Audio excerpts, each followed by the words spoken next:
உம்மாலே எல்லாம் கூடும். ஒரு வார்த்தை சொன்னால் போதும்.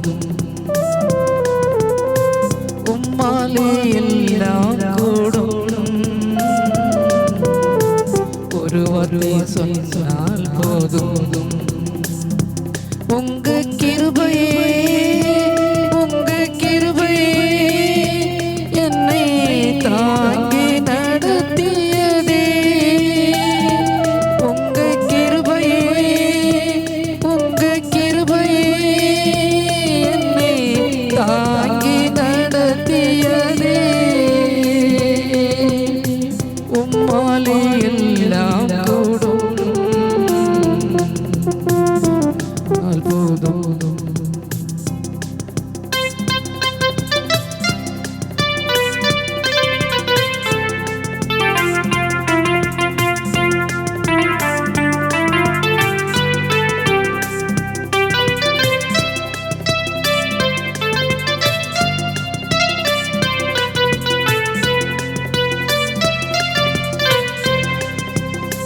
அலை மோதும் வாழ்வில் அசையாமல் நிற்க நங்கூரமாக இருப்பவரே. அலை மோதும் வாழ்வில் அசையாமல் நிற்க நங்கூரமாக இருப்பவரே. காற்றையும் கடலையும் அதற்கு அமைதி படித்தினதும் உங்க கிருபையே. காற்றையும் கடலையும் அதற்கு அமைதி படுத்தினதும் உங்க கிருபையே. உங்க கிருபையே உங்க கிருபையே என்னை தாங்கி நடத்தினதே. உங்க கிருபையே உங்க கிருபையே என்னை தாங்கி நடத்தியதே.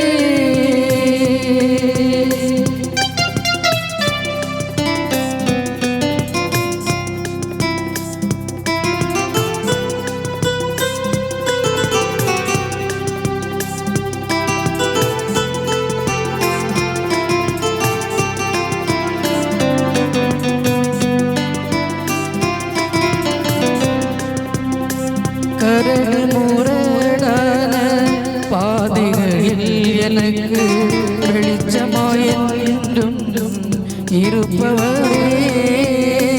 கரடு முரடான பாதைகளில் எனக்கு வெளிச்சமாயும் இருப்பவரே. வழிகளிலெல்லாம் தூதர்கள் அனுப்பி காப்பது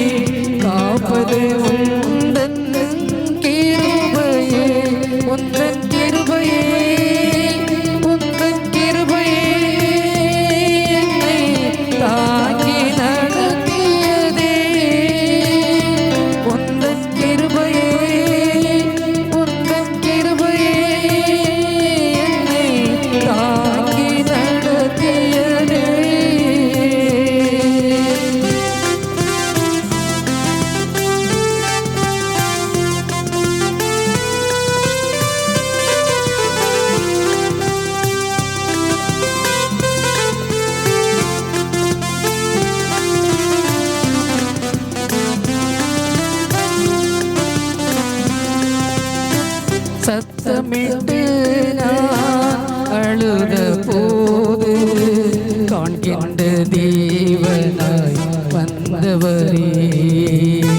சத்தமிட்டு நான் அழுத போது காண்கின்ற தேவனாய் வந்தவரே. குழந்தையின் அழுகுரல் கேட்டவரே நீ தூரவை காண செய்தீரே.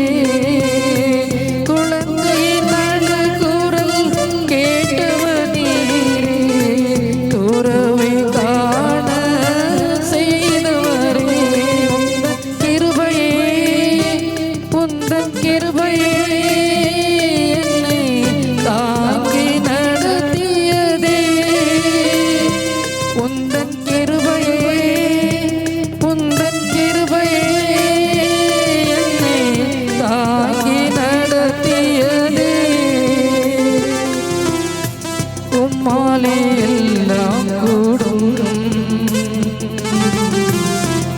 வார்த்தை சொன்னால் போதும், உம்மாலே எல்லாம் கூடும்.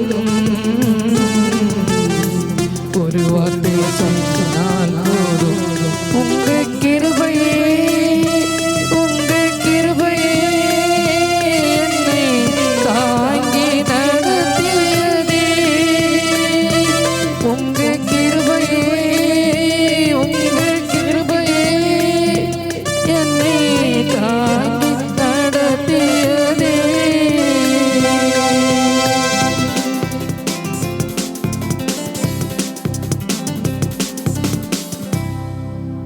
எங்கள் அன்பின் தகப்பனே, நம்ம துதிக்கிறேன், நம்ம சோசிக்கிறேன் சுவாமி. இந்த நாளிலேயும் ஆண்டவரே உங்களுடைய செய்தி கொடுப்பதற்கு அடிமைக்கு பாராட்டின மேலான தயவுக்காக உங்களுக்கு நன்றி. இந்த நாளில் கொடுக்கப்படுற செய்தி உங்களுடைய வார்த்தையாக இருக்கட்டும், எங்களுக்கு ஒரு பிரயோஜனமான செய்தியாக இருக்க கிருபை பாராட்டும். துதிகன மகிமை எல்லாம் ஒருவருக்கே செலுத்துகிறேன், இயேசு கிறிஸ்து நாமத்திலே ஜெபங்கள நல்ல பிதாவே, ஆமீன். கர்த்தருடைய மகத்தான நாமத்திற்கு சோஸ்திரம் உண்டாவதாக. இந்த நாளுக்குரிய செய்தியின் தலைப்பு கடினமான காலங்களில் பிரார்த்தனை, ப்ரேயர் இன் டிஃபிகல்ட் டைம்ஸ். இதற்கு ஆதாரமாக எடுத்துக்கொள்ளப்பட்ட வேத வசனம் ரோமர் புத்தகம் 8வது அதிகாரம் 26வது வசனம். அந்தப்படியே ஆவியானவரும் நமது பலவீனங்களில் நமக்கு உதவி செய்கிறார். நாம் ஏற்றபடி வேண்டிக்கொள்ள வேண்டியது என்னதென்று அறியாமல் இருக்கிறபடியால் ஆவியானவர் தாமே வாக்கு கடங்காத பெருமூச்சலோடு நமக்காக வேண்டுதல் செய்கிறார். நாம் நம்முடைய வாழ்க்கையிலே பல கஷ்டமான சூழ்நிலையிலே கடந்து செல்லும்போது எப்படி ஜெபம் செய்கிறோம்? சாதாரணமாக நாம் எல்லோருமே குறைந்தது கிறிஸ்தவர்கள் 3 வேளை ஜெயிப்பார்கள். எழும்பின உடனே, காலையில் அதிகாலை எழும்பின உடனே, பிறகு இரவிலே ஜெயிப்பார்கள். சாப்பிடும் போதும் 3 வேளை சாப்பிடும்போது ஞாபகம் இல்லாவிட்டால் எப்படி ஒரு வேளையாவது ஆண்டவருக்கு நன்றி சொல்லுவோம். குறைந்தது 3 முறையாவது நாம் ஜெபிப்போம். நாம் எல்லோரும் நல்ல நம்முடைய மனது சமாதானமாக சந்தோஷமாக எல்லா சூழ்நிலையிலும் பிரச்சனை இல்லாமல் போய்கொண்டிருக்கும்போது நாம் ஜெபிப்போம். ஆனால் பிரச்சனை என்று வரும்போது நாம் ஆலயங்களுக்கு செல்வதற்கு பல நேரங்களில் ஏன் நாம் ஆலயத்துக்கு செல்ல வேண்டும், சென்று என்ன பிரயோஜனம், இப்படியே காரியங்கள் நமக்கு நடக்கிறது, பல நேரங்களிலே நமக்கு ஆண்டவர் கேட்காமல் இருக்கிறாரே, பார்க்காமல் இருக்கிறாரே என்றெல்லாம் தோன்றும். அப்படி பல வேளைகளிலே நாம் ஜெயிப்பது கூட ரொம்ப நம்முடைய மனம் சோர்ந்து விடும். கஷ்டங்கள் பாடல் வரும்போது நாம் அப்படி சோர்ந்து விடாதபடி ஆண்டவர் நிச்சயமாக ஒரு நன்மைக்கு தான் இப்படிப்பட்ட சூழ்நிலை தருகிறார் என்று சொல்லி நாம் ஜெபிக்க வேண்டும். இந்த நாளிலேயும் நாம் பார்க்க போகிறது யாரை பற்றி சொன்னால் ஆபகூப். சிறிய தீர்க்கதரிசன புஸ்தகங்களில் வரக்கூடிய ஆபகூப் புத்தகத்தில் வரக்கூடிய பிரதம் நாம் பார்க்க போகிறோம். ஆபகூப் தீர்க்கதரிசி இவர் இஸ்ரவேல் ராஜ்யமாக 2ஆக பிரிக்கப்பட்டது. வடக்கு சாம்ராஜ்யம், தெற்கு சாம்ராஜ்யம் என்று சாலமோனுக்கு பிறகு பிரிக்கப்பட்டது. வடக்கு சாம்ராஜ்யத்திலே இஸ்ரவேல் ஜனங்கள் இருந்தார்கள், தெற்கு சாம்ராஜ்யத்தில் யூத ஜனங்கள் இருந்தார்கள். இந்த யூத ஜனங்களுக்கு ஒரு தீர்க்கதரிசியாக இருந்தவர் தான் இந்த ஆபகூக். இவர்கள் இந்த இதில் 3 அதிகாரங்கள் வருகிறது. ஆபகூக் புஸ்தகத்திலே 3 அதிகாரங்கள் வருகிறது. இந்த 3 அதிகாரங்களையும் பார்க்கும்போது முதல் அதிகாரத்தில் பார்த்தோம்னு சொன்னால் இந்த ஆபகூக் தீர்க்கதரிசி ஆண்டவரிடம் மன்றாடுகிறார். ஏனென்றால் இந்த இஸ்ரவேல் ஜனங்களுடைய பாவங்களுக்காக பாவங்கள் செய்து பாவங்கள் அதிகமாக ஆண்டவருக்கு பிடிக்காத காரியங்கள், இன்னும் விக்கிரக ஆராதனை, இன்னும் வேசித்தனம், இப்படியெல்லாம் பல கர்த்தருக்கு பிடிக்காத ஒரு காரியங்களை பண்ணதால் அவர் எதிரியை கொண்டு வந்து அசிரியர் வந்து இந்த இஸ்ரவேல் ஜனங்களை, அந்த வடக்கு ராஜ்யத்தில் உள்ளவர்களை சிறைப்படுத்தி கொண்டு போய் அவர்கள் அழித்து விட்டார்கள்.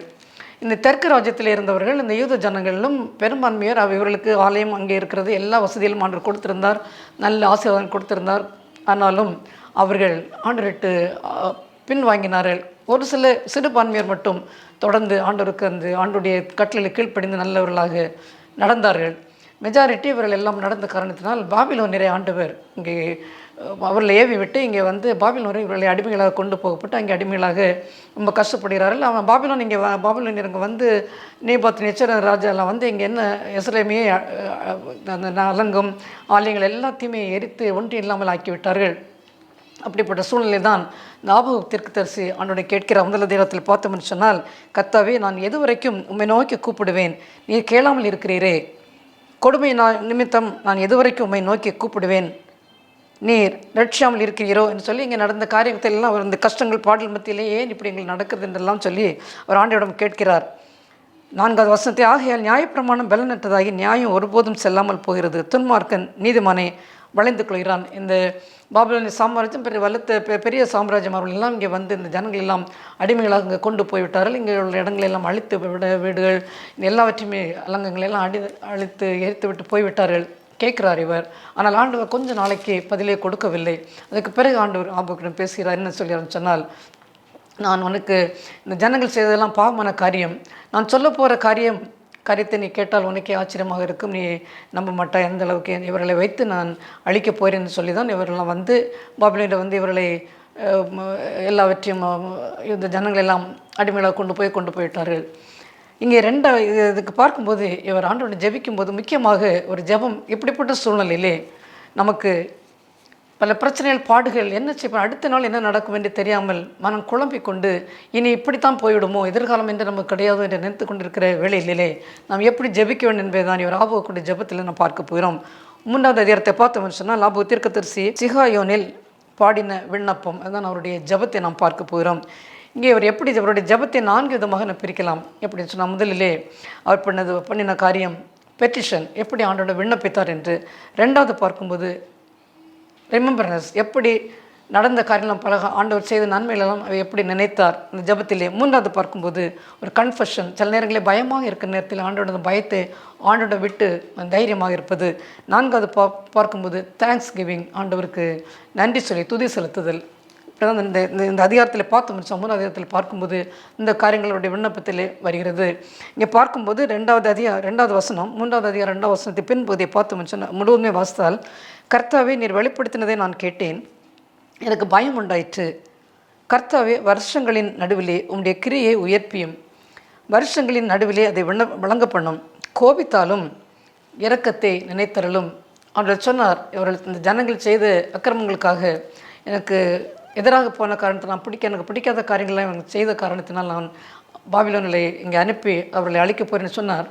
இவர் தான் சொல்கிறார், ஆண்டவரே கோபித்தாலும் இரக்கத்தை நினைத்தரலும். அவர் என்ன சொல்லணும்னு சொன்னால், ஆண்டவரே எங்களுக்கு இந்த இதிலிருந்து எங்களுக்கு விடுதலை தாரும் என்றோ, அல்லது பாபிலோனை நீர் அழிக்க வேண்டும் என்றோ, எங்களுக்கு எதிராக வந்தார்களே அவர்களை நீர் அழிக்க வேண்டும் என்று சொல்லியோ அப்படி அவர் ஜபிக்கவே இல்லை. அவர் என்ன நீர் பண்ணாலும் உமக்கு எல்லாம் நீர் நீதி உள்ளவர், வல்லமை உள்ளவர், நீர் நியாயம் செய்து. இந்த 1வது அதிகாரத்தில் பார்த்தோம்னு சொன்னால் 13வது வசனத்திலே, தீமையை பார்க்க மாட்டாத சுத்த கண்ணனே, அநியாயத்தை நோக்கி கொண்டிருக்க மாட்டீரே, நீர் அநியாயத்தை பார்த்து கொண்டிருக்கிற தேவன் அல்ல, நீர் நீதி உள்ளவர், நீர் எங்களை நியாயம் விசாரிக்கலாம், பாபிலோனியரும் தண்டிக்கலாம், எங்கள் மக்களையும் நீர் தண்டிக்கலாம், எங்களுடைய பாவங்களுக்கு அக்கிரமங்களுக்கு தக்கதாக நீர் தண்டிக்கலாம். அப்படி ஜெபம் அப்படித்தான். ஆனால் கோபித்தாலும் அந்த அளவுக்கு எங்களுக்கு நாங்கள் செய்கிற பாவத்திற்கு தக்கதாக, இந்த அநியாயத்துக்கு தக்கத்திற்காக நீ நியாயம் தீர்த்தாலும், நீர் எங்கள் மேல் கோபித்தாலும் இரக்கத்தை நினைத்தரும் என்று ஜெபிக்கிறார். நம்முடைய ஜெபங்களும் அப்படி தான் இருக்க வேண்டும். Let your will be done Lord, உங்களுடைய சித்தம் நிறைவேற்ற, என்னுடைய வாழ்க்கையில் நிறைவேற்றும் என்று நாம் ஜெபிக்க வேண்டுமே தவிர, நம்முடைய ஜெபம் எப்படி இருக்கும்? நாம் ஒருவேளை சிக்காக இருந்தால் சொன்னால், டாக்டர் திடீரென்று ஒரு டயக்னோஸ் பண்ணிவிட்டால், ஆண்டவரே இந்த நோயிலிருந்து என்னை விடுதலை பண்ணணும், எனக்கு எப்படியாவது அடுத்து ஸ்கேன் பண்ணும்போது அந்த டியூமர், அந்த ஒரு டியூமர் இருக்கிறது, அது இல்லைன்னு சொல்லி அடுத்த ஸ்கேனில் இருக்க வேண்டும் சொல்லி எல்லோருமே நாம் அவர்களுக்காக ஃபாஸ்டிங் இருந்து ப்ரேயர் பண்ணுவோம். எல்லோருமாக நம்முடைய சபைகளே ஒருமனப்பட்டு ஜபிப்போம். எப்படி என்று சொன்னால், ஆண்டவரே இது அடுத்த ஸ்கேன் டாக்டர்ஸ் எடுக்கும்போது இல்லை என்று சொல்ல வேண்டும் என்று சொல்லி நாம் ஜபிப்போம். அல்லது ஒரு வேலை இல்லாமல் இருந்தால், ஆண்டவரே எனக்கு அடுத்த மாதத்தில் எனக்கு இந்த வேலை எனக்கு கிடைக்க வேண்டும், சீக்கிரமாக என் பிள்ளைக்கு திருமணம் நடக்க வேண்டும் என்றெல்லாம் சொல்லி நம்ம அப்படி தான் நம்முடைய ஒரு செல்ஃபிஷ் ப்ரேயராக இருக்கும்.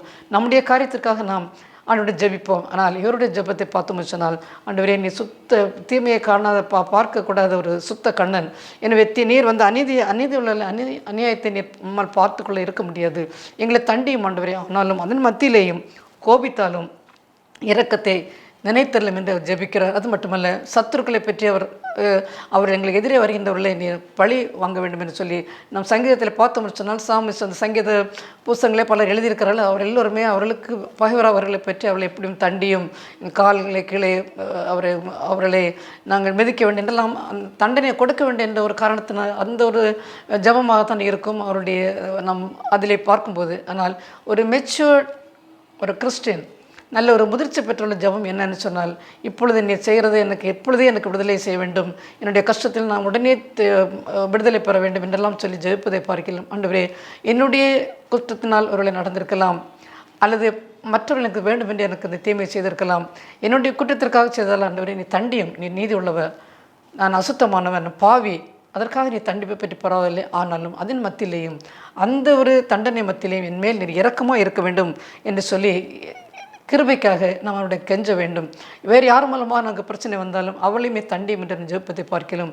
நான் உம்முடைய இரக்கம் எனக்கு தேவை என்று சொல்லி நாம் ஜெபிக்க வேண்டும். அதனால் முக்கியமாக அவருடைய ஒரு ஜெபம் வித்தியாசமான ஜெபமாக இருந்தது. இந்த மக்களுக்காக அவர் பரிதபித்தாலும் ஆண்டவர் எங்கள் மேல் கிருபையாக இரும் என்று சொல்லி அவர் ஜெபிக்கிறார். ரெண்டாவது பார்க்கும்போது அவர் நினைக்கிறார் முற்பிதாக்களுக்கு அதுக்கு ஆண்டவர் நடத்தி இஸ்ரவேல் ஜனங்களை நடத்தி வந்த வழிகளெல்லாம் பார்த்து அவர் ஞாபகப்படுத்துகிற 3வது அதிகாரத்தில் பார்த்தோம்னு சொன்னால் எப்படி அவர்கள் வெட்டாந்தரையிலே நடந்து வந்தார், சிவந்த சமுத்திரம் எப்படி மதில் போல நின்றது என்றெல்லாம் அந்த வசனங்கள்லாம் அவர் இங்கே பார்க்கிறார். வசனங்கள்லாம் சொல்கிறார்.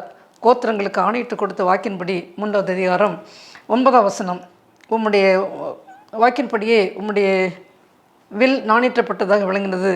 நீர் பூமியை பிளந்து ஆறுகளை உண்டாக்கினீர். இஸ்ரவேல் ஜனங்களுக்கு அவர் கண்மலை பிளந்து தண்ணீர் கொடுத்தார். இன்னும் சிவந்த சமுத்திரத்தை வெட்டாந்தரை போல அவர்கள் கடந்து வந்தார்கள். இன்னும் பார்க்கும்போது சந்திரனும் சூரியனும் தந்தன் மண்டலத்தில் நின்றது என்று சொல்லியது எங்கேன்னு சொன்னால் யோசுவா புஸ்தகம் 10வது அதிகாரத்தில் பார்த்தோம்னு சொன்னால் இங்கே 12வது வசனத்தை பார்க்கும்போது கர்த்தர் எமோரியரை இஸ்ரவேல் புத்திற்கு முன்பாக ஒப்புக் கொடுக்குற நாளிலே யோசுவா கர்த்தரை நோக்கி அவர் பின்பு இஸ்ரவேலின் கண்களுக்கு முன்பதாக சூரியனே நீ கிபியோன் மேலும் சந்திரனே நீ ஆயிலோன் பள்ளத்தாக்கின் மேலும் தரித்து நெல்லுங்கள் என்று அவர் ஆண்டவரிடம் கேட்கிறார். நின்றது நடந்தது. அப்பொழுது ஜனங்கள் தங்கள் சத்துருக்களுக்கு நீதியை சரிக்கட்டும் மட்டும் சூரியன் தரித்தது, சந்திரனும் நின்றது என்று படிக்கிறோம். அதை இங்கே சொல்கிறார். யோசுவாவின் நாட்களிலே சூரியனும் இயற்கை சூரியனும் சந்திரனும் கூட தரித்து நிற்கட்டும், அவர்கள் எல்லாம் போர் முடிக்கிற வரைக்கும் தரித்து நிற்கட்டும் என்று சொல்லி சொன்னதை ஆண்டவர் கேட்டார். கேட்டு சூரியனும் சந்திரனும் தரித்து நின்றது. எப்படி அவர் வரிசையாக எப்படி மூதாதையர்களுக்கு முற்பிதாக்களுக்கு ஆண்டவராகிய கர்த்தர் என்னென்ன நன்மைகளை செய்தார், எப்படி இந்த ஜனங்கள் எல்லாம் நடத்தி கொண்டு வந்தார்னு சொல்லி அதையெல்லாம் நினைத்து பார்க்கிறோம். தாவீது கொல்லியத் முன்பதாக போகும் சாவல் சொல்கிறார், உனக்கு அந்த ஒரு அவன் யுத்த வீரன், நீ சிறு பையன், உன்னால் இங்கே போக முடியாது, அவனுக்கு எதிராக நீ போய் அவனை ஒன்றுமே செய்ய முடியாதுன்னு சொல்லும்போது அவர் சொல்கிறார், நான் ஆடுகளை மேய்த்து கொண்டு இருக்கும்போது ஒரு கரடி வந்தது, சிங்கம் வந்தது ஆடுகளை பிடிப்பதற்கு, ஆனால் நான் அவை ரெண்டுமே கொன்று என்னுடைய ஆட்டை மீட்டு கொண்டேன்னு சொல்கிறார். அவரும் தன்னுடைய கடந்த காலங்களில் ஆண்டவர் எப்படி அவரோடு கூட இருந்தார் என்று சொல்லி அதை ஞாபகப்படுத்துகிறார். நாமும் கஷ்டங்கள் வரும்போது பாடுகள் என்று வரும்போது ஆண்டவர் நடத்தி வந்த வழிகளெல்லாம் நாம் சிந்தித்து பார்க்க வேண்டும். எத்தனை நேரங்களில் நாம் ரொம்ப ஒரு சிக்காக இருந்து ஆண்டவர் கூட பல மருத்துவர் கூட சொல்லியிருக்கலாம், இனிமேல் உங்களுக்கு ரொம்ப கஷ்டம்தான், இதிலிருந்து இந்த வியாதியிலிருந்து மீண்டு வருவது, சில கேன்சர் வியாதியெல்லாம் இன்னும் எண்டுகிற நாட்கள் தான் உங்களுக்கு இருக்குன்னு சொல்லியிருப்பார்கள். ஆனாலும் ஆண்டவர் பிற அற்புதங்களை நம்முடைய வாழ்க்கையில் செய்திருப்பார். உனக்கெல்லாம் காலேஜுக்கு போகணும், நீ எல்லாம் படிப்பதற்கு தகுதியாக இருந்து பலரும் நம்மை பார்த்து ஏளனமாக பேசியிருப்பார்கள். ஆனால் நம்ம அதிலெல்லாம் தாண்டி உயர்ந்த நிலையை ஆண்டவர் நம்மை வைத்திருக்கிறார், பலரை வைத்திருக்கிறார். அதையெல்லாம் சிந்தித்து பார்க்க வேண்டும்.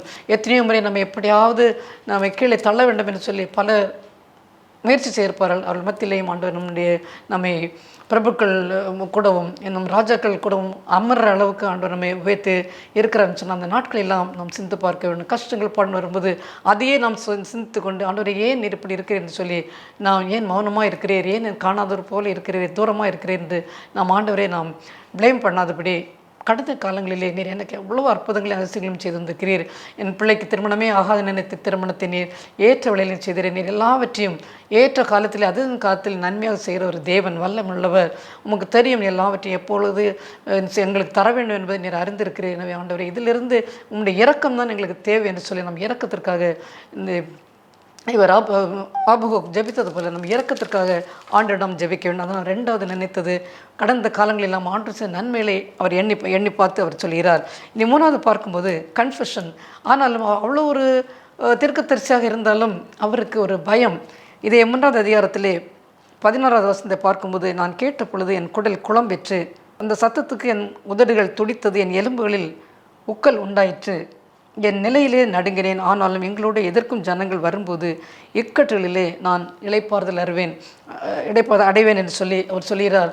அவருக்கும் பயங்கள் பல பார்க்கிறோம். எலியா தீர்க்கதரிசி கூட அந்த எசபேலுக்கு பயந்து எப்படியாக போனார். இப்போ நமக்கு எவ்வளோ வல்லமையான தீர்க்கதரிசியோ வல்லமையான ஆட்கள் நாமும் பல வேளைகளில் அவ்வளோ ஒரு விசுவாசத்திலே அவ்வளோ உறுதியுள்ளவர்களாக இருந்தாலும் பல நேரங்களில் இந்த விசுவாசம் நமக்கு எங்கேயோ போய்விடுகிறது, பயந்து விடுகிறோம். ஆண்டவரே நீ என்ன செய்ய போகிறேன், இந்த நிலைமையிலிருந்து என்னால் மீண்டு வர முடியுமா, என் பிள்ளை மீண்டு வர முடியுமா, குடும்பத்தில் உள்ள அந்தளவுக்கு தொல்லை கொடுக்குறார்களே, அல்லது பகைவர் வேலை பார்க்கும் இடங்களில் எவ்வளோ பிரச்சனை இருக்கிறது, எப்படி இதிலிருந்து மீண்டு வருது என்றெல்லாம் சொல்லி நமக்கு பல வேளைகளிலே நம் பயம் வரும். தினமும் பைபிள் படிக்கலாம், ஜெபிக்கலாம், என்ன பண்ணினாலும் பயம் என்று வரத்தான் செய்யும். ஆனால் ஆண்டவரிடம் அதை நாம் ஒப்பி வைக்கும்போது, ஆண்டவரே நீர் பார்த்துக்கொள்ளும்.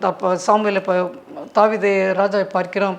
அவர் 2 சாமுவேல் புஸ்தகம் 24வது அதிகாரத்தில் பார்த்தோம்னு சொன்னால், இவர் தாவீது ஜனங்களை எண்ண வேண்டும் என்று சொல்லி அவருக்கு அப்படி ஒரு எண்ணம் வருகிறது. உடனே ஜனங்கள் எல்லாம் எண்ண வேண்டும் என்று சொல்லி தன்னுடைய அது யோவாப் இராணுவ தலைவன் யோவாப்னு சொல்லிடுறார். அவர் சொன்னால் இது நல்லதல்ல, ஆண்டவர் இந்த அளவுக்கு இவ்வளோ பெரிய கொண்டு வந்திருக்கிறாரு, செய்ய வேண்டாம் என்று சொன்னபோது அவர் அதை கேட்கவில்லை. ஆண்டவருக்கு அது பிடிக்காத ஒரு காரியமாக இருந்தது. காத் என்று சொல்லக்கூடிய ஒரு தீர்க்கதரிசி மூலமாக தாவீது ராஜாவிடம் போய் சொல்லுகிறார். என்ன சொன்னால் 3 விதமான தண்டனைகளை கொடுக்க போகிறேன், அதிலே ஏதாவது ஒன்றை செலக்ட் பண்ணிட்டு 3 சாய்ஸில் கொடுக்க போகிறேன் தாவீதுக்கு. அதிலே இப்போதை பிடிச்ச இலக்கம் பார்த்தது மோசமான ஒரு காரியம். அதனால் அதில் 3லே ஏதாவது ஒன்றை செலக்ட் பண்ணி கொள்ளட்டும் என்று தீர்க்கதரிசி மூலமாக தாவீதுக்கு செய்தி அனுப்புகிறார். என்னன்னு சொன்னால், முதலாவது 7 வருஷம் பஞ்சம் வர வேண்டுமா, 2வது காரியம் 3 மாதம் உங்களுடைய சத்துருக்களுமே பின்தொடர வேண்டுமா, அல்லது உங்களுடைய தேசத்தில் 3 நாள் கொள்ளை நோய் உண்டாக வேண்டுமோ என்று சொல்லி கேட்டு அனுப்புகிறார். ஆனால் தாவீது சொல்கிறார், நான் மனுஷனுடைய கையிலே விழாமல் இருப்பேனாக, ஆண்டுடைய கையிலே கரங்களை விழுகிறேன், இந்த பாவத்தை நான் தானே செய்தேன்னு சொல்லி 3வது கொள்ளை நோய் எடுத்துக்கொள்கிறார். என்ன நடக்கிறது சொன்னால் 14வது வசனத்திலே பார்க்கும்போது, அப்பொழுது தாவீது காத்தி நோக்கி, கொடிய இடுக்கணில் அகப்பட்டிருக்கிறேன், இப்போது நாம் கர்த்தருடைய கையில் விழுவோமாக, அவருடைய இரக்கங்கள் மகா பெரியது, அவருடைய இரக்கங்கள் மகா பெரியது. மனிதனுடைய கையில் மனிதனுடைய ஒரு இரக்கத்துக்காக அல்லது ஒரு நமக்கு ஒரு தீர்ப்பு தருவார், நமக்கு ஒரு ஹெல்ப் பண்ணுவார்களே, மனிதனில் போனால் இந்த காரியத்தை அவர்களுக்கு அங்கே பவர் உண்டு, அந்த ஒரு பவரை வைத்து நமக்கு அந்த காரியம் செய்து தருவார்களே, ஒரு அட்மிஷன்ஸ்க்கோ அல்லது ஏதாவது ஒரு காரியம் நடக்க வேண்டும் என்று சொல்லி நான் மனிதனுடைய தயவுக்காக போவதை பார்க்கலாம், ஆண்டவரிடம் போவது நல்லதாக தான் தாவீது சொல்கிறார். இவ்வளோ ஒரு பெரிய பாவத்தை நான் தானே செய்தேன் என்று சொல்லிவிட்டு அவர் உணர்கிறார். இந்த பெரிய பாவத்தை பெரிய பாவம் செய்து சொல்கிறார். அது மட்டுமல்ல, அவருடைய இரக்கங்கள் மகா பெரியது, மனுஷன் கையிலே விழாதிருப்பேனாக என்று சொல்கிறார். அதான் நமக்கு பிரச்சனைகள் பாட்டு வரும்போது மனிதர்களும் ஏதாவது ஒரு நமக்கு ஒரு ஆறுதல் சொல்ல மாட்டார்களா, தயவு செய்ய மாட்டார்களா என்று சொல்லி நான் போனோம் என்று சொன்னால் அது தேவையில்லை. ஆண்டுடைய கையிலே கரங்களெல்லாம் விழும்போது அவர் ஏற்ற வழியிலே ஒரு நிலைமைக்கு தான் நமக்கு கஷ்டங்களை கொடுப்பார். அவர் ஏற்ற வழியிலே நம்மை உயர்த்துவார், நமக்கு உதவி செய்வார் என்பதில் இந்த மன சத்தியம் கிடையாது. கடைசி 4வது காரியமாக பார்க்கும்போது தேங்க்ஸ் கிவிங், ஆண்டவருக்கு நாம் நன்றி சொல்லலாக இருக்க வேண்டும். இதை 3வது அதிகாரத்திலே 14வது வசனத்தை பார்த்து எல்லோரும் தெரிந்த ஒரு வசனம், பல பாடல்களும் அதில் இருக்கும். அத்திமரம் துளிர்விடாமல் போனாலும், திராட்சை செடிகள் பழம் உண்டாகாமல் போனாலும், ஒலிவ மரத்தின் பலன் அற்று போனாலும், வயல்களில் தானியத்தை விளைவியாமல் போனாலும், கிடையில் ஆட்டு மந்தைகள் முதலற்று போனாலும், தொழுவத்தில் மாடு இல்லாமல் போனாலும், நான் கர்த்தருக்குள் மகிழ்ச்சியாக இருப்பேன், என் ரட்சிப்பின் தேவனுக்குள் களி கூறுவேன். 19வது வசனத்தை பார்த்தால், ஆண்டவராய் கர்த்தர் என் பலன், அவை என் கால்களை மான் கால்களை போல் ஆக்கி உயரமான ஸ்தலங்களிலே என்னை நடக்க பண்ணுவார்னு சொல்லி அவர் துதிக்கிறார்.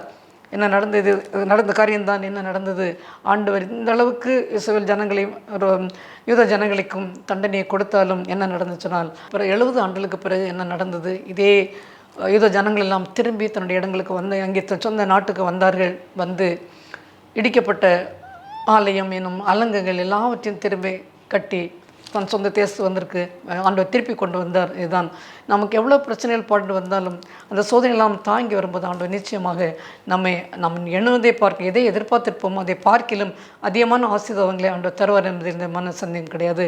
ஆனால் ரொம்ப கஷ்டமான கடினமான வேளையிலே ஆண்டவரை நாம் துதிப்பதிலேயும் ஆண்டவர் நாம் ஜெயிப்பதிலேயும் நாம் குறைக்கவே கூடாது. அப்படித்தான் கதிரினா புயல் 2005வது வருடத்திலே அமெரிக்காவிலே நியூ ஆர்லியன்ஸ்லே அந்த புயல் வரும்போது அந்த வேளையிலே ஒரு பெண்ணும் அவருடைய மகளுடைய மகன் பேரனும் ஒரு மாடியில் குடியிருந்து கொண்டிருந்தார்கள். அங்கே தான் கட்டிலை போட்டு அங்கே இருந்தார்கள். இந்த புயல் வந்து அவருடைய ஜாமான்கள்லாம் அடித்து கொண்டு போய்விட்டது. ஆனால் அவர் கீழே இறங்கி வரவில்லை என்றால் வீட்டில் எல்லா ஜாமான்களையும் போய்விட்டது, அங்கே தான் இருந்தார்கள். அப்பொழுது அவர்களை அந்த ரெஸ்கியூ டீம் கீழே கொண்டு வந்து டிவியிலே உள்ளவர்கள் கேட்டிருக்கார்கள், தொலைக்காட்சியிலிருந்து அவர்களும் கேட்டார்கள். என்ன சொன்னால் என்ன விஷயம், உங்களுடைய குடும்ப சூழ்நிலையில் என்ன என்றெல்லாம் அவருடைய கேட்கும்போது அந்த பெண்மணி என்ன சொன்னால், எனக்கு இது என்னுடைய பேரன், எனக்கு ஒரே மகள் தான், அவள் ரொம்ப போதைக்கு அடிமையாகிவிட்டாள். அவருடைய கணவன் இறந்து போனான். எனவே இந்த மகனை நான் தான் வைத்து வளர்த்து கொண்டிருக்கிறேன். ரொம்ப கஷ்டங்கள், வேலை கிடையாது, ஒன்றும் கிடையாது, படிப்பதற்கு கூட எனக்கு வசதி கிடையாது, படிக்க வைப்பதற்கு கூட எனக்கு வசதி கிடையாது. மேலே அதான் அதுவும் இந்த புயலில் எல்லாமே அடித்து கொண்டு போகப்பட்டது என்று சொல்லி ரொம்ப அழுது சொல்லியிருக்கிறார்கள். உடனே அந்த தொலைக்காட்சியிலே அந்த பேட்டியை பார்த்து கொண்டு இருந்த பல மக்கள் உதவி செய்தார்கள். இந்த பெண் படித்தவர்கள், இவர்களுக்கும் ஒரு யூனிவர்சிட்டியில் ஒரு ரிசப்ஷனிஸ்டாக அவர்களுக்கு ஒரு வேலையை கொடுத்தார்கள். இன்னும் அந்த பையனுக்கும் மகனுக்கும் ஸ்கூல்லே அட்மிஷன் கொடுத்து, ஒரு ஸ்கூலில் அட்மிஷன் வாங்கி கொடுத்து படிப்பதற்கு எல்லாம் நல்ல வசதியை வேண்டிய எல்லா ஃபீஸிலும் நாங்களே கற்று ஒவ்வொருவருமாக முன் வந்து அந்த யார் டிவியிலே பார்த்து கொண்டுக்கிற அத்தனை பேர் அந்த அம்மா கண்ணீரை விட்டு சொன்ன அந்த சம்பவத்தை பார்த்து பலரும் உதவி செய்ய முன் வந்தார்கள். அது மட்டுமல்ல, ஒரு பெரிய ஒரு பணக்காரர் இவர்களுக்கு 4 ரூமில் உள்ள ஒரு வீட்டையும் இலவசமாக கொடுத்து, நீங்கள் அங்கேயே உங்களுடைய பேரனை வைத்து நீங்கள் இருங்கம்மாளின்னு சொன்னாலாம். இவர் 2 பேர் வீரது ஆண்டவரை துதித்து ஜெபித்து, ஆண்டவரே நாங்கள் எப்படி இதோடு எங்களுடைய வாழ்வு, ஏற்கனவே மகள் அவள் போதைக்கு அடிமையாகி தன்னுடைய பிள்ளையை பார்க்காமல் இருக்கிறாள், அவனை வைத்து நான் பார்த்து கொண்டிருக்கிறேன், இந்த சூழ்நிலை இப்படி ஒரு புயல் வந்து எங்களை அடித்து எல்லாவற்றையும் அடித்து கொண்டு போய்விட்டது என்று சொல்லி அந்த ஒரு மனவேதனையோடு ஜெபித்து கொண்டிருக்கிற அந்த நேரத்திலே இப்படி ஒரு காரியம் நடந்து எதிர்பார்த்திருக்கவே மாட்டார்கள். இப்படி வந்து அவளை கீழே அழைத்து கொண்டு போய் தொலைக்காட்சியிலிருந்து இவளை பேட்டி எடுத்து இத்தனை பேர் மக்கள் நல்ல இதயம் உள்ளவர்கள் எல்லாம் உதவி செய்ய முன் வந்திருப்பார்கள். கொஞ்சம் கூட எண்ணி பார்த்துருக்க மாட்டார்கள். இப்படி நம்முடைய வாழ்க்கையிலும் பல வேளைகளிலே ஏன் ஆண்டவரே இப்படி நடக்குதுன்னு சொல்லி பல நேரங்களில் நினைப்போம். என்னுடைய வாழ்க்கையில் நினைத்தது உண்டு. ஆனால் ஒரு பக்கம் ஆண்டவர் ஏற்ற வழியிலே எல்லாவற்றையும் நமக்கு செய்து தருவார். அவர் அந்த அளவுக்கு கடின இருதயம் உள்ளவர் அல்ல. நான் கடந்த நாட்களில் சிறு பிள்ளையிலிருந்து இந்த நாள் வரையிலும் ஆண்டு செய்த ஒவ்வொரு அற்புதங்களையும் அதிசயங்களையும் தான் எண்ணி பார்த்து அவர் துதிப்பேன். பிரச்சனைகள் பாடல் என்று எவ்வளோ வந்தாலும் சரி, ஆண்டவரை தாங்கிக்கொள்ள ஒரு பலனை தரும். உடைய கிருபை தான் எனக்கு வேண்டும், உடைய இரக்கம் தான் எனக்கு வேண்டும். எல்லாவற்றையும் சகித்து போவதற்கும் எல்லாவற்றையும் நடத்தி கொண்டு போவதற்கும் முன் சென்று போவதற்கு உடைய கிருபையை தாரையும் தான் ஜெயிப்பினை தவிர ஆண்ட ஒரு நாளும் ஏன் இப்படி நடக்கிறது, என்ன எவ்வளோதான் நான் அப்படி ஒரு பெரிய தவறாக நான் செய்யவில்லை, ஏன் எங்களுக்கு இப்படி நடக்குது என்று நாம் பல வேளைகளிலே நினைக்கக்கூடும். நான் அப்படி ஒரு நாள் நினைக்க மாட்டேன். நமக்கு செய்தியில் கொடுக்கும்போது வேதாந்த புரட்டி பார்க்கும்போதும் இப்போ பரிசுத்தவான்களுடைய வாழ்க்கையெல்லாம் பார்க்கும்போது எவ்வளோ கஷ்டங்கள், எல்லோருமே ஈஸியாக யாருமே நம்முடைய முற்பிதாக்கள் வாழ்ந்தது கிடையாது. ஆனால் அவர்களுக்கு ஆண்டவர் அவருடைய நடத்தி கொண்டு வந்த வழிகளை பார்க்கும்போது நான் அதை பார்த்து தான் நான் என்னுடைய வாழ்க்கையும் நான் அதை சீர்தூக்கி கொள்வது. ரொம்ப சோர்வுகள் வரத்தான் செய்யும், பல வழியிலே சோர்வு வரும். ஆனாலும் ஆண்டவர் எலியாவை அங்கே தட்டி எழுத்து, நீ என்ன தூங்கி கொண்டு இருக்கிற, நீ போக வேண்டிய தூரம் அதிகமாக இருக்குதுன்னு சொல்லி தட்டி எழுப்பி அவருக்கு அப்பத்தையும் தண்ணீரை கொடுத்த தேவன் நிச்சயமாக நமக்கு சோர்வுகள் வரும். இங்கே பார்க்கணும், இவருமே அந்த 3வது அதிகாரம் 16வது வசனத்திலே பார்த்தோம். நான் கேட்ட பொழுது எனக்கு குடல் குழம்பிற்று, அந்த சத்தத்துக்கு என் உதடுகள் துடித்தது என்று சொல்லி இந்த தீர்க்கதரிசி சொல்கிறார். அதுபோல் யாராக எவ்வளோதான் ஒரு விசுவாசம் நமக்கு இருந்தாலும் பல வேளைகளிலே நாம் உலக பிரகாரமாக நம்முடைய விசுவாசம் அங்கேங்கே அலைக்கழிக்கும் போது நிச்சயமாக இப்படிப்பட்ட சிந்தனை வரும். ஆனால் நாம் என்ன செய்ய வேண்டும் என்று சொன்னால், ஆண்டவரே நீர் கோபித்தாலும் இரக்கத்தை நினைத்தலும் இரக்கம், இந்த இரக்கம் தான் நமக்கு ரொம்ப தேவை. மனுடைய கையில் நாம் விழ வேண்டிய தேவையில்லை. ஆண்டோட கர்த்தரின் கையில் விழும்போது அவருடைய இரக்கம் மகா பெரிது என்று தாவீது சொன்னது போல அவருடைய இரக்கத்திற்காக நாம் ஜெபித்தோம் என்று சொன்னால் அவர் ஒருபோதும் கைவிடுற தெய்வம் அல்ல. நாம் நம்மை சீர்படுத்திக் கொள்ள வேண்டும். ஒருவேளை நமக்கு தெரிந்த அளவுக்கு ஒரு யாருக்கும் தொந்தரவு பண்ணாமல் இருந்தாலும் ஆண்டவர் எல்லாவற்றுடைய ஜீவ புஸ்தகத்திலே அவர் எழுதி கொண்டிருக்கிறார். சாட்சி புஸ்தகத்திலே ஆண்டவர் எழுதி கொண்டு நான் பார்த்தோம். மல்கியா தீர்க்கதரிசன புஸ்தகம் 3வது அதிகாரம் 16வது வசனத்திலே, அப்பொழுது கர்த்தர் பயந்தவர்கள் ஒருவர் பேசிக்கொள்வார்கள், கர்த்தர் கவனித்து கேட்பார். கர்த்தருக்கு பயந்தவர்களுக்காகவும் அவருடைய நாமத்தை தியானிக்கிறவர்களுக்காகவும் ஞாபக புஸ்தகம் என்று அவருக்கு முன்பாக எழுதப்பட்டிருக்கிறது. ஆண்டவருடைய சன்னிதானத்துக்கு முன்பதாக ஞாபக புஸ்தகம் இருக்கிறது. எனவே அவரோட மறந்து விட அந்த ஞாபக புஸ்தகத்தில் நாம் எப்பொழுதெல்லாம் அவரிடம் நாம் அறிக்கை பண்ணுவோமோ, எப்பொழுதெல்லாம் விண்ணப்பம் பண்ணுவோமோ, அவர் தம்முடைய ஞாபக புஸ்தகத்திலே நிச்சயமாக அவர் எழுதி வைத்திருப்பார். அதை நமக்கு ஏற்ற வழியிலே அதற்கு ஒரு பதிலை தருவார். நான் கேட்ட உடனே அவர் கொடுக்குற தெய்வம் அல்ல. உடனே கொடுத்து விட்டால் நாம் அவரை பற்றி நினைக்கவே மாட்டோம். அவருக்கு கஷ்டங்கள் வரும்போது ஆண்டவரே என்னை காப்பாற்றும், எனக்கு உதவி செய்யும் என்று சொல்லி அவர் தேட வேண்டும் சொன்னால் பிரச்சனைகள் வந்தால்தான் ஆண்டவரை அதிகமாக தேடுவோம். ஒரு ஸ்டேஜ் வரும்போது என்ன ஆண்டவரேன்னு சொல்லி பல வேளையிலும் சோர்ந்து விடுவோம். ஆனாலும் பல நேரங்களிலே நாம் அவரை தேட வேண்டும் என்று சொன்னால் கஷ்டங்கள் பாடுகள் வழியாகத்தான். எனவே இங்கே பார்க்கிறோம், கர்த்தர் எல்லாவற்றையும் கேட்டுக்கொண்டிருப்பார், பார்க்க மாட்டார், நினைக்க வேண்டிய தேவையில்லை. அப்பொழுது கர்த்தருக்கு பயந்தவர்கள் ஒருவர் பேசிக்கொள்வார்கள், கர்த்தர் கவனித்து கேட்பார். கர்த்தருக்கு பயந்தவர்களுக்காகவும் அவருடைய நாமத்தை தியானிக்கிறவர்களுக்காகவும் ஞாபக புஸ்தகம் நம் ஆண்டோடைய புஸ்தகத்தை நாம் தியானித்து ஆண்டவரோடு நாம் நெருங்கிய உறவில் இருப்போம் சொன்னால் ஞாபக புஸ்தகத்திலே அவர் எழுதி வைத்திருப்பார். ஏற்ற வழியிலே எல்லாவற்றையும் நமக்கு பதில் தருவார் எந்த விதமான சந்தேகம் கிடையாது. வசனம் மல்கியா தீர்க்கதரிசி 3வது அதிகாரம் 18 வசனம், அப்பொழுது நீங்கள் நீதிமானுக்கும் துன்மார்க்கனுக்கும் தேவனுக்கும் ஊழியம் செய்வனுக்கும் அவருக்கு ஊழியம் செய்யாதவனுக்கும் இருக்கிற வித்தியாசத்தை திரும்பவும் காண்பீர்கள். நினைக்கலாம், நான் இவ்வளோ நல்லவளாக இருக்கும், ஏன் இந்த பிரச்சனைன்னு சொல்லி என்ன சொல்லப்பட்டிருக்குன்னு சொன்னால், அப்பொழுது நீங்கள் நீதிமானுக்கும் துன்மார்க்கனுக்கும் தேவனுக்கு ஊழியம் செய்கிறவனுக்கும் அவருக்கு ஊழியம் செய்யாதவனுக்கு இருக்கிற வித்தியாசத்தை திரும்பவும் காண்பீர்கள். நினைக்கலாம், ஊழியம் செய்கிறார்களே, எல்லாம் உபதேசமற்றவர்கள் பண்ணுகிறார்களே, ஏன் இந்த மாதிரி அவருடைய காரியங்கள் இருக்கிறது, ஏன் இப்படி நடந்து கொள்ள நாம் நினைக்கலாம். ஆனால் அந்த வித்தியாசத்தை ஆண்டவர் ஏற்ற வழியிலே காண்பிப்பார் என்பது எந்த விதமான சந்தேகமே கிடையாது. கர்த்தர் தாமே செய்தி ஆசீர்வதிப்பாராக. ஜெபம் செய்வோம். அன்பின் தகப்பனே, உம்மை துதிக்கிற யாம் சோசிருக்க இந்த நாளிலேயும் தகப்பனே, கடினமான வேளையிலே எப்படி ஜெபிக்க வேண்டும் என்பதை ஆபகூக் தீர்க்கதரிசி மூலமாக நாங்கள் கற்றுக்கொண்டோம்.